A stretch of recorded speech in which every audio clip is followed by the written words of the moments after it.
Welcome to Choosing Us. I'm Brittany. I'm Jake. And together we're the LaGrassos. As high school sweethearts, best friends, and ultimate long-distance survivors, We're talking Dallas, Texas to Japan.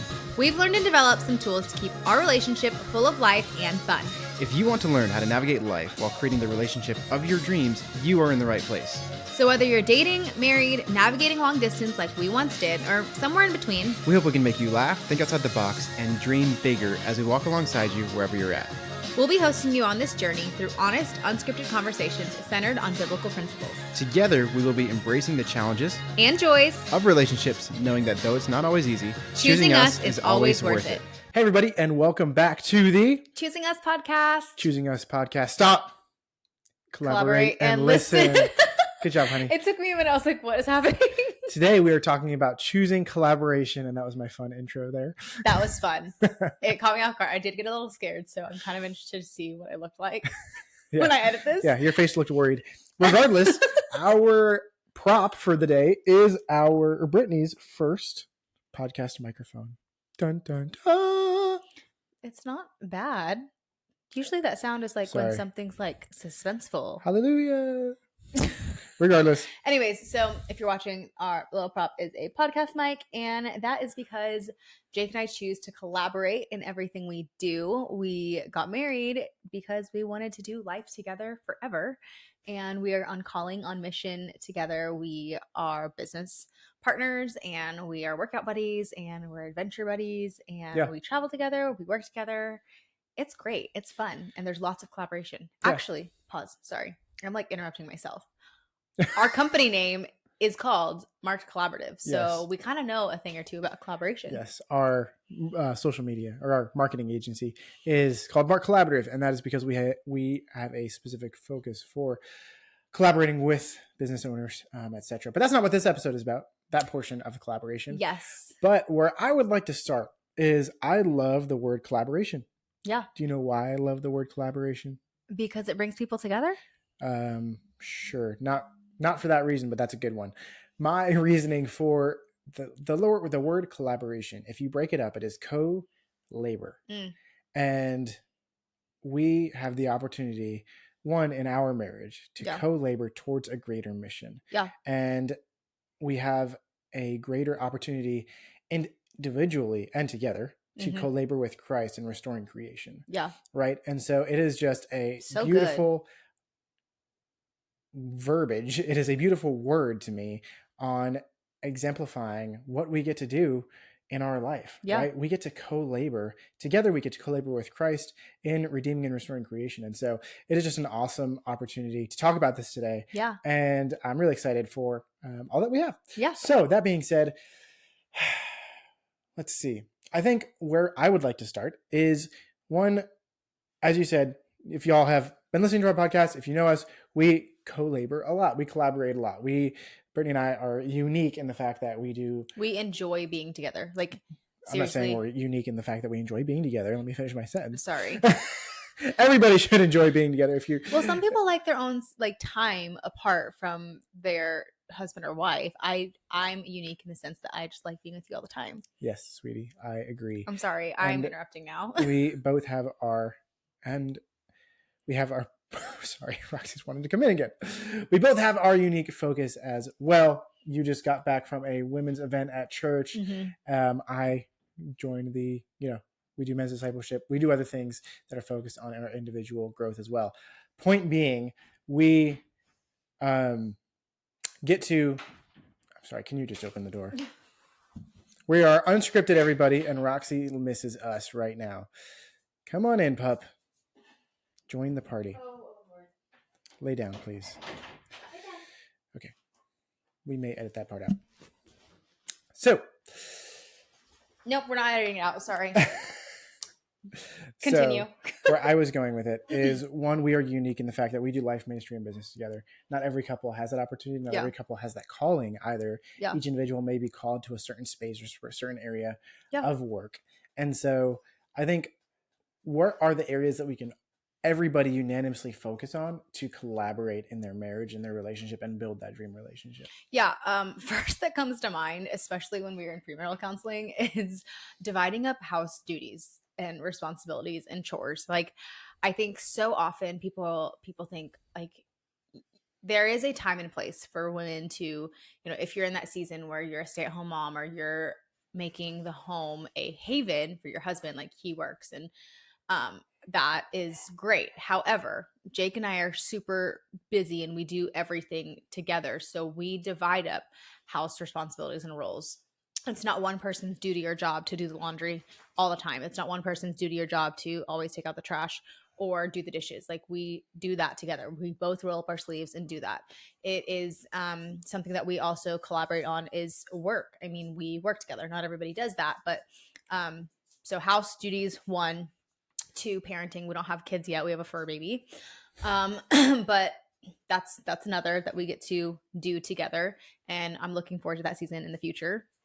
Another is how we love our family, how we love each other. Obviously, I am loving Jake. Jake is loving me.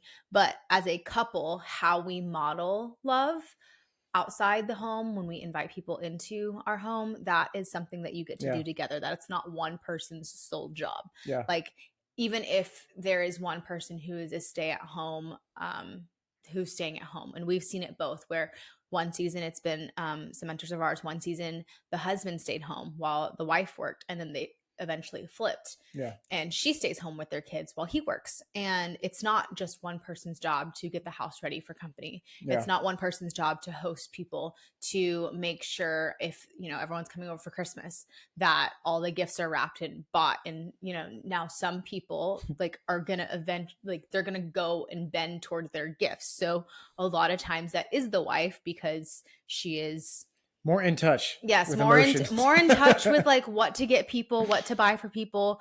But that doesn't mean that it can't be the other way around. I know plenty of men who are great at gift giving and they do all the Christmas shopping and then, you know, they divvy it up that way. Yeah.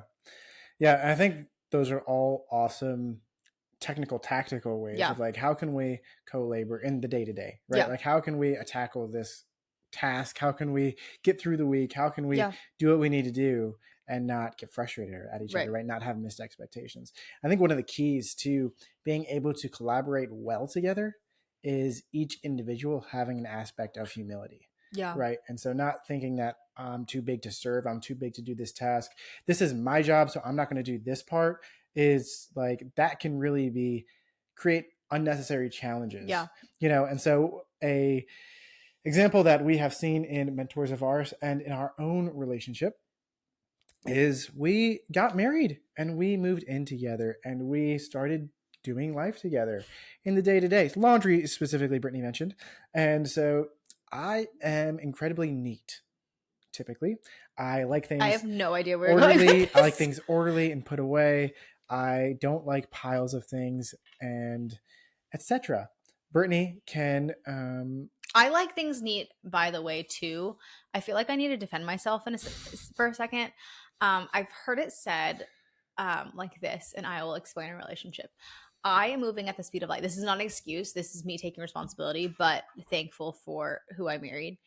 I am like a tornado, hurricane, tropical storm, all in one. And Jake is the Red Cross that saves me from like burning out, crashing, the whole gamut. Yes. And so specifically where I was going was laundry, right? Yes. The example we heard was laundry basket. Wife would, you know, get changed at the end of the day, put her clothes on the ground next to the laundry basket. Okay. We're in a situation where we don't have all of the... I'm talking about the other example. Okay. Go ahead. I'll let you put there me on blast. There are synergies in our own. I'm not putting you on blast. Okay. There are synergies in our own relationship. However, this specific example, which was not us, wife would put her clothes next to the laundry basket. Yeah. Her husband got frustrated. Yeah. Right. And this kept going on and on. You didn't set this up very well because I definitely thought you were talking about me. I wasn't. So. Welcome to our podcast, guys. Regardless. If you're new here, this whole thing is unscripted. So Roxy walking Today has been quite off the rails. Yeah, it's been a little bit off the rails, but we're going to bring it back on track. Yes. So anyway, wife is getting changed, puts her clothes next to the basket. Husband goes to change at the end of the day. Clothes are on the floor, frustrated, right? This happens time and time again. And eventually, I believe he confronted her, asked her to put her clothes in the basket. Maybe she did for a day. Didn't end up happening continuously, right? And then one day the husband was like, okay, picks the clothes up, puts them in the laundry basket. No fight. And it took him 2 seconds, right? Yeah. Now, there's a voice that says, oh, you're just, letting her, run over you. Oh, you're just, there's a voice with a negative aspect to that. However, at the same time, one, the husband set these expectations. The husband had his own expectations of what clean and neat looks like, right? Yeah. The husband had own standards for himself that he held. Yeah. That didn't necessarily match the wife's, and that's okay. And he learned too, in that he could be negative and give in to that voice, or he could see it as an opportunity to serve her. Because at the end of the day, this is not an excuse either, but she's busy. And sometimes she's just running from one thing to the next thing to the next thing. It takes 2 seconds for either party to put it in the laundry basket, but he saw that as a way to serve her. And so I think, kind of to piggyback off your point is, yes, we can see different ways to serve our spouse. Mm-hmm. But also we can also look and see what are things that we have in us that we can give to our spouse. What are unique gifts and talents that we have that are God-given that we can bring to the marriage, to this collaboration of life. Absolutely. And so having that aspect of humility to say, regardless, I'm just going to help. Yeah. Right. And I love that you said the compassion part of it, right? Or the service part. Like we can approach it from entitlement or compassion, right? Yeah. Oh, my wife was so tired that and like genuinely that she didn't think to put her clothes away. Yeah. Right. Like versus, I can't believe she did that. She knew that would piss me off, she knew that would make me mad, like, and just the different heart posture completely changes the tone, right? Yeah. Completely changes my own heart as I'm talking, and so and that takes a lot of work to have that self-awareness to know, okay, let me take the emotions, the heightened, XYZ out of it, take a step back, zoom out of the picture, and see where I can even look at myself and see how can I be the best version of myself and love myself like Christ loves the church in this. Now, husbands have that call. Wives are called to be submissive, and that's a whole nother episode we'll get into. But it really is like, how can I be like Jesus to my husband or wife in this situation? Yeah. And it sounds, in that situation, we know these mentors of ours, we love them dearly, but she was in a season where she was so busy. She was just surviving at that point. And the husband just realized, like, you know what, this is my chance to love her. It's something simple, doesn't take me much time, and she's just going through it right now. Yeah. So quick personal example now. Yeah. Of how this played out in our lives as well. And again, one thing I want to emphasize is that humility is counting someone else as more important than yourself. Yeah. Okay.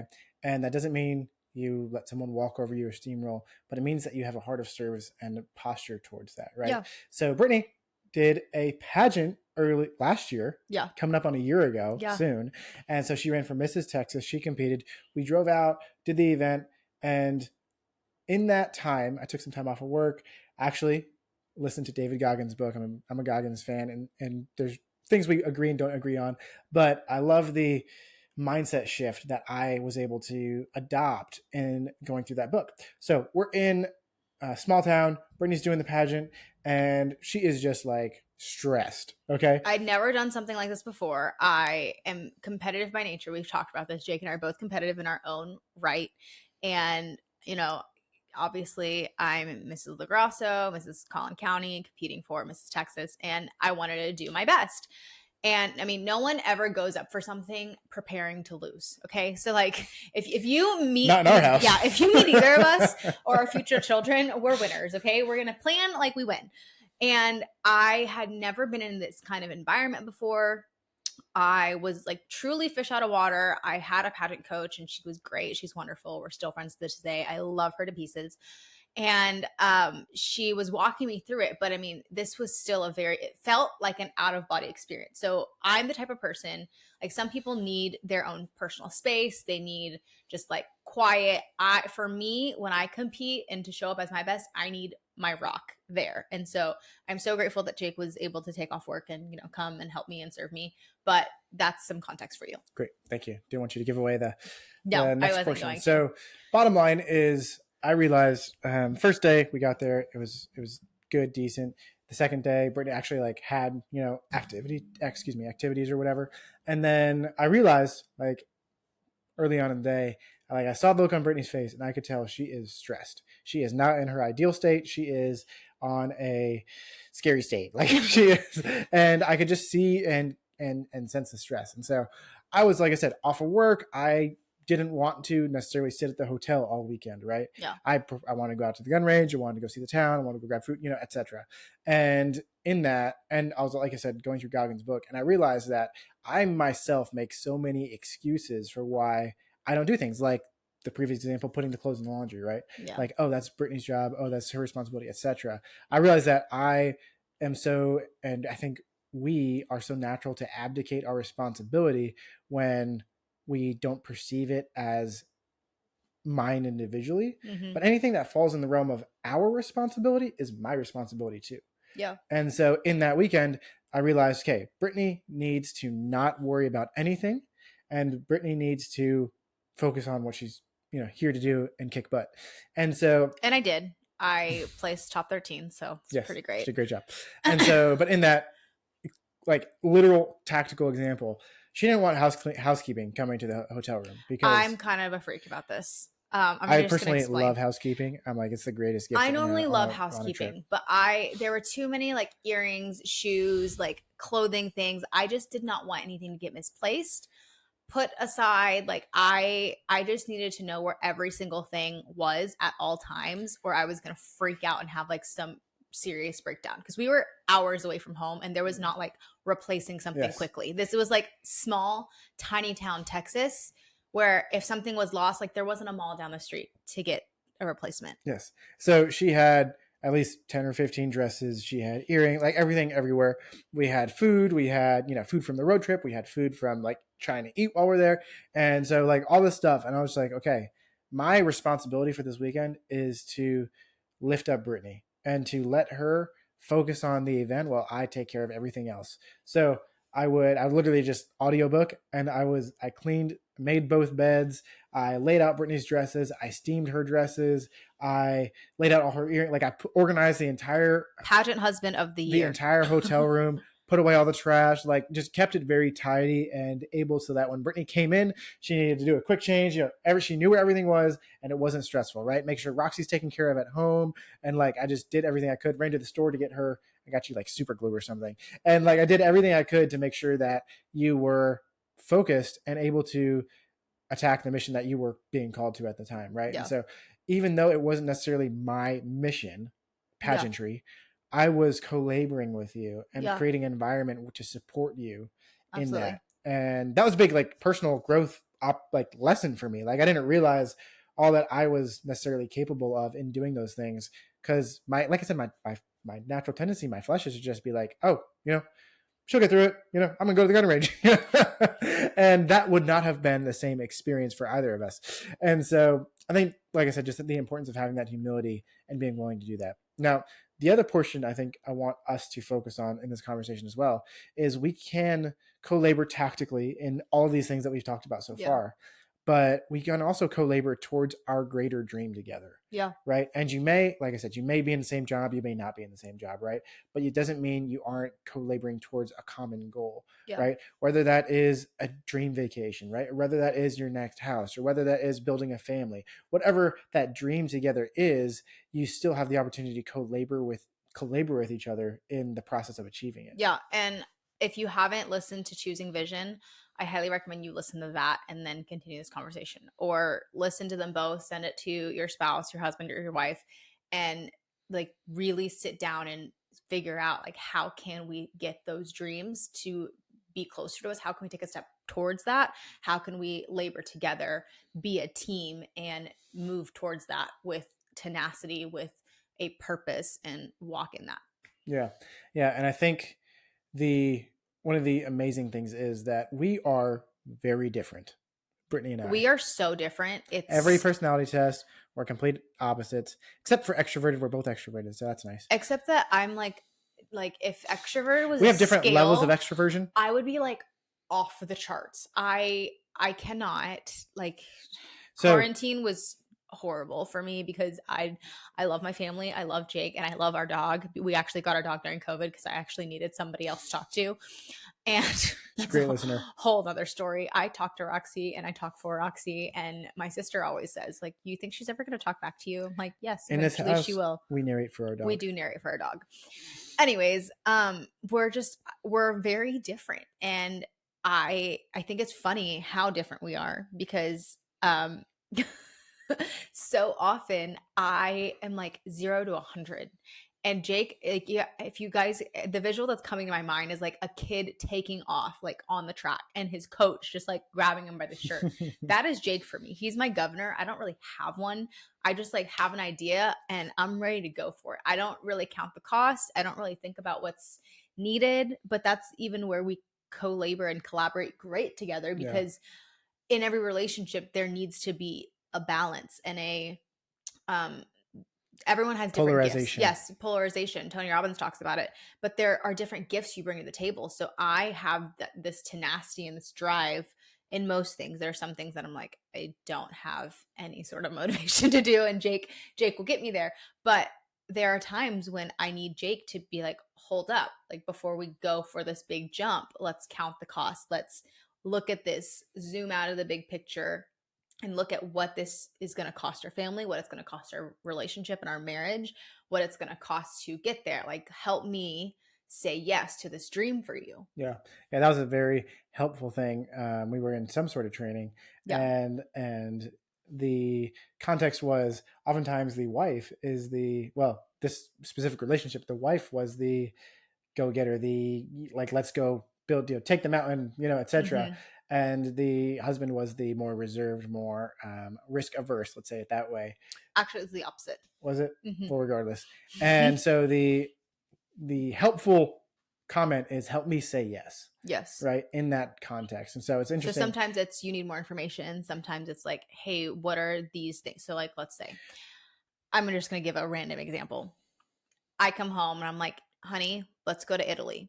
Jake's like, okay, great. Help me say yes to this. Like, what's it going to cost?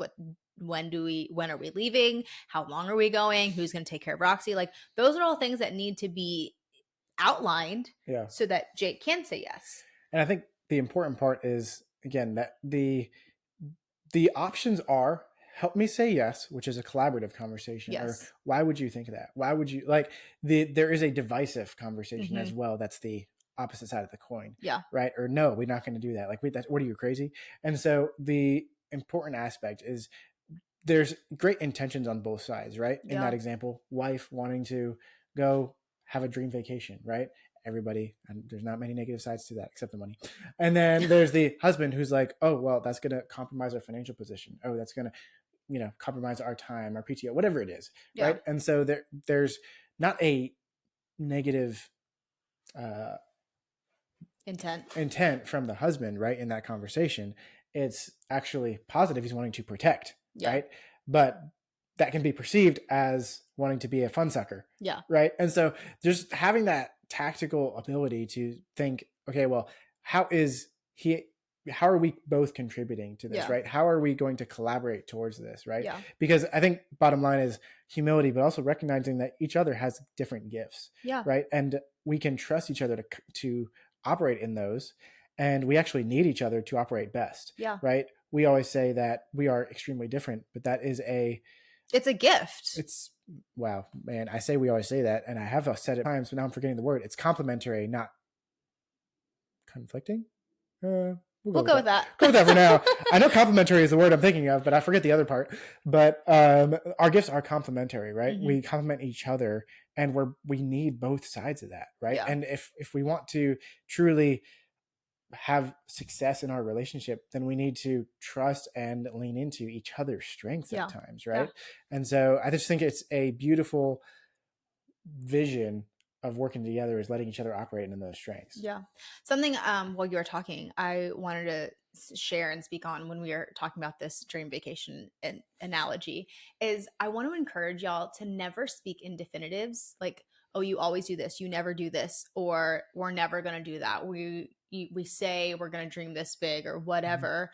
and saying never and always, because it really boxes you in, and that really negates any sort of collaboration that can happen, because oftentimes when you speak in definitives like always or never, or you don't or you won't or whatever it is, usually it's negative. But even if it's like you always pick this over me, like that's a negative connotation too. So when you do that, it really like creates a wall, and it just cease, like communication will cease at that point, because then both of you are kind of turned away from each other, and it doesn't promote teamwork. It doesn't promote leaning in to figure out a solution. So so that help me say yes is a great tool, or help me understand why you've done something, or what's another one that I'm thinking of? I don't know, but I had another addition to that. Go for it. Is that there's really science behind this too, right? So neural pathways are something that basically it's a path in our brain. Oh yes, we're bringing in science. I love this. We're bringing in science. We're getting nerdy in here. And so their neural pathway is a pathway in the brain. So right, I have a thought, I like donuts. Okay, the more I think I like donuts, the more that thought is going to travel along the pathway. I'm thinking of chocolate rainbow sprinkled donuts right now. I'm just a classic glazed guy. Honestly, Dunkin' Donuts is my favorite donut, which is a chocolate glazed. It's like a chocolate cake donut with glaze on top. It's amazing.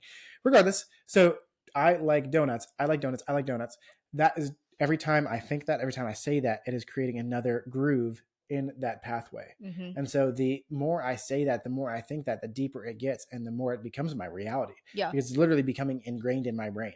And so if I want the same thing goes for negativity. Yes. And so I have personally dealt with that. We have personally dealt with that. But I realized that we were in a season of extended discouragement. And I kept having the negative thoughts of, I'm not good enough, or I'm not going to get us out of this, or we're, whatever, fill in blank. A negative thought. Continue to happen. We're never going to get out of the season. Yes, exactly. And the more that is thought, the more that I give into that, the deeper and more true that thought becomes in my life, because it's literally training my brain to think that. And so the important thing is, and the deeper the groove is, the more likely it is to basically keep going down that path. Right. And so the important thing is that we sometimes have to break that cycle. And begin speaking truth. Truth over the situation, which is in that specific situation that we were going to get out of the dark season, right? That the extended season of discouragement was going to come to an end, right? And we were able to see the fruits of that actually, and in our lives. And so the encouragement is, no matter what the disruption is in the relationship, don't let that become your ingrained reality. But train yourself, disrupt the functional thought, and ingrain a new thought. So instead of you always do this, it's maybe, honey, I see you, like, you're doing this. I'm so grateful for this, but could we, like, for example, let's say your spouse is, let's go with the vacation example. Okay. Instead of you always suck the fun out of it, you're always trying to protect us. And I'm grateful for that. Exactly. And even to that, like the neuro pathway, something that helped get us through tough seasons when it was so easy and so just natural to be bent towards negativity. I've had it in my personal life. We've had it in our marriage. We would attach scripture to those lies from the enemy, and we would just say them. Like, I would have a thought and we'd be like, all right, time to recite scripture, because we know that that's true. And that really got us out of some of that like negative thinking. And I've even talked with my counselor about this too. Like, the more you give into it, the deeper it gets. So the only thing to combat that is to do the opposite, and your brain will fire. I mean, our brains are so resilient, but we have to give it the right food. If we give it the wrong food, our brains are going to reflect that. So same thing goes for our marriage. Like, if we continue to feed our marriage poorly, then what's going to come out is a poor outcome. And, if we want a healthy, thriving marriage and we want to collaborate well together, then we're going to have to create routines and, make sure that we have things in place so that we are functioning well, we're healthy. That means for us, our routine. We do our weekly huddle guide every single week, going to church, making sure we're having our quiet time, getting in our Bibles. Like, when that's off, y'all, it's off. And I will be first to say that I'm not myself when those things are out of whack. Anything else you want to add to that? I just think like I said, having a increased focus on humility ourselves, but also recognizing the contributions and strengths of our spouse. Yeah. Right. And so like Brittany does so much that I am unable to, unwilling, however you want to say it. I'm not skilled enough to do. Brittany does so much that she operates in her strengths that I really rely upon. Right. We are able to do so much more together than individually. Yeah. And that's the beauty of marriage. It's the beauty of collaborating together. I have a funny story that goes with that. So Jake is really good at spreadsheets, and funny enough, like he is the finance major, but I think we learned a couple months ago, Don't know where you're going. It's better for me to do the budget, certain aspects of the budget. There are certain aspects of the budget that you're better at, and there are certain aspects of the budget that I'm better at. But we started laughing about it because we just, like, I don't know, somewhere along the way you thought it was your job because that was like your major. Fun fact, I did UIL accounting in high school. Jake was a nerd. I was a nerd, and I was also athletic and played football. First team All-State academics football. Regardless, I where was I going with that? UIL accounting. I was, I had he was the numbers guy. Yeah, the numbers background. But in all actuality, like when I started doing accounting in real life, I am drained by it. It is not a life-giving situation. No, but Jake is also the reason why I passed accounting in college. Yes. So I can do academic book-wise. Real life, real life is different, especially when you have personal and business and all the things. It's not as fun. Regardless, we figured out where our strengths were, and we laughed about it, and it shocked us actually. Yeah. But we realized, okay, let's pull back of what we think, quote unquote, roles should be. And I hate using the word should because it just has such a negative connotation. That's what I was going to say earlier. But we realized, oh, you have a strength for this specific task and I have a strength for this specific task. So let's just tap into our strengths rather than fighting the friction of I hate this, I hate this, I hate this, because that doesn't work. And we're 4 years in, 4.5 almost, and we're 10 years together. Yeah. And we're figuring out like where our strengths are, and it's going well. Like if you feel like, oh, I'm the wife, so I have to do the dishes, the cooking, the whatever. I know plenty of families and marriages where the husband is the great cook and he does the cooking and the dishes. He likes to. And he enjoys it. So allow your spouse to tap into their strengths and gifts. Now for us, we like cooking together. Yeah. So that's just something that we do. But it's okay for roles to look different. Everything is going to look different in every relationship. No relationship is the same. No two people are the same. No husband and wife is going to have the exact same cookie cutter, whatever. So you have to figure out what works for your marriage and like the God-given talents he's given you. Like if you can't cook and you burn something every time, I would argue that that's probably not your strength. So stop fighting it unless you just really want to get good at cooking. Yeah. Yeah. And that's what I was going to say earlier is that there's no one size fits all. Right. Right. And so there are, what's the word? That like with the roles, like people should do this, like girls do this, guys do this. Stereotypes. Yes. That's the word. There are stereotypes. I had no idea where he was going with that, guys. And there are like those oftentimes become a stereotype for a reason, right? So it is more common for women to be emotionally in touch. That is a fact. They're wired that way. And that's okay. Right. There are plenty of men I know that cry more than their wives. Yes. But hear my full sentence. Yes. Here. I'm sorry. We're not contradicting. No. So there are that is oftentimes a woman's strength is having that emotional intelligence. Nurturing. Yes, there are exceptions to that. It's not a blanket rule, but that's a commonality. However, there are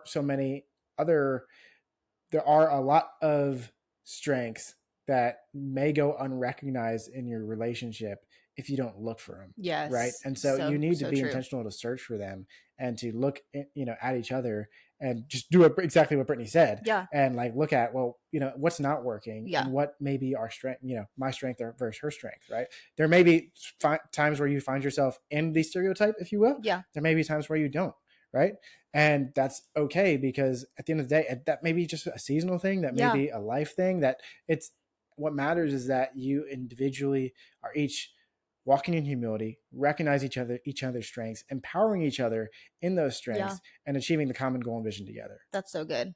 One last thing I'll add is when you're married, you are the closest you can ever get to a person. Like, you see their heart, you see their giftings, their talents, and you can call out their strengths too. They might not see it in them. And some of my favorite things, I can't think of an example right this second, but is when Jake can recognize something in me that I don't even know. So if you've been developing a strength, or your spouse has been developing a strength, it's okay to be like, hey, honey, you're doing great at that. Can you keep doing this? Because it's working for us. I got the example. So Brittany did a internship type of situation, and she ended up going to these large networking events. Yeah. And when I tell you, when we talk about the extrovertedness, Brittany is like through the roof. Like, the best place she can be is in a room where she doesn't know anybody. And she will just like, I thrive off of that. I'm probably one of the very few people who you can throw into a room like that and just come out feeling like I'm walking on air. Yeah. But that's like the truth. Met so many people, she made so many connections, et cetera, et cetera. She did a great job. And me, like, I can be in that room. It's not my ideal. My ideal is like a small group of people. But trust me, I like cannot, like, I need people. Like, extrovert, like, you know, extroverted, you derive your energy from others. Introverted, you derive your energy from being alone. Yeah. Alone is draining. Not for me. But point being, Brittany was thriving in that situation. And I called it out on her when she got home. I was like, do you recognize how great a gift this was for you to experience and learn how much you enjoy this? Yeah. Right. And so that is very helpful for us in our networking and our business things, but it's also just helpful for her to know as a strength. Right. Yeah. So I think that overall, like, collaboration looks different for every marriage. It's going to, because every couple has different strengths, different giftings, different callings, got different depth charts. And and it's important to recognize your role in that. In here's what I bring to the table, but here's the giftings that I'm calling out of my husband, or the strengths that I'm calling out of my husband, because I'm the person that's closest to him, and I can see that this is a true strength that he can operate in. And when you call them out on it, when you call that strength forward, you are giving your spouse, I'm giving my husband the opportunity to grow in that, to build that muscle, to get stronger, and to continue operating in those strengths, so that one day he can give that back to our marriage, back to the world, and really go after what God's called him to. Yeah. And I think my final encouragement would just be that there is a tendency, and I think, again, especially for men, because I think our natural inclination is passivity and abdicating leadership. And I think in that abdication, women will oftentimes step up and become the ringleader, if you will, in that relationship, when they want to be led and loved. Yeah. And we're not going to get into needs right now, but the point being is that it is regardless of who you are in the relationship, it is important for each of you to avoid the desire to abdicate responsibility over any task, over any dream. If you have done that, if you have said, okay, well, that's Brittany's job. Okay, that's Jake's job. That's Brittany's role. That's Jake's role. That's Brittany's vision to, like, she's going to fund that vacation for us. That's Jake's going to do the laundry for us. Whatever it is, address it and bring it up and say, is this, how are we co-laboring in this? And if one person is going to take the responsibility of it, that's okay. And if they're, like I said, if we operate in our strengths, but make sure you're not avoiding the opportunity to collaborate on something, right? Yeah. Because it may very well be the thing that brings you together the most, the thing that you're avoiding, right? And so that would be my final encouragement, would just be avoid abdicating responsibility, take up that responsibility and co-labor towards it together. Yeah. I mean, you guys chose to get married for a reason. You chose your life mate for a reason. So why not collaborate on everything you possibly can?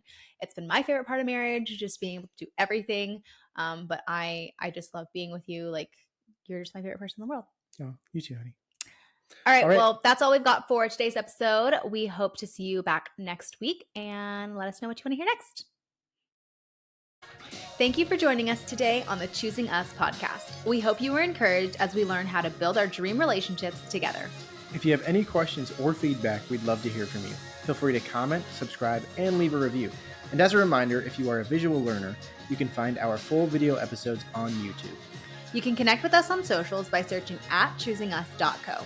Be sure to follow us for updates and exclusive content that will help build you and your relationship up. Remember, relationships take work, but they're worth every moment of effort. No matter where you are in your journey, know that you're not alone. Together, we can create stronger, healthier relationships and marriages. Thank you for tuning in, and we'll see you in the next episode where we explore together how choosing us is always worth it.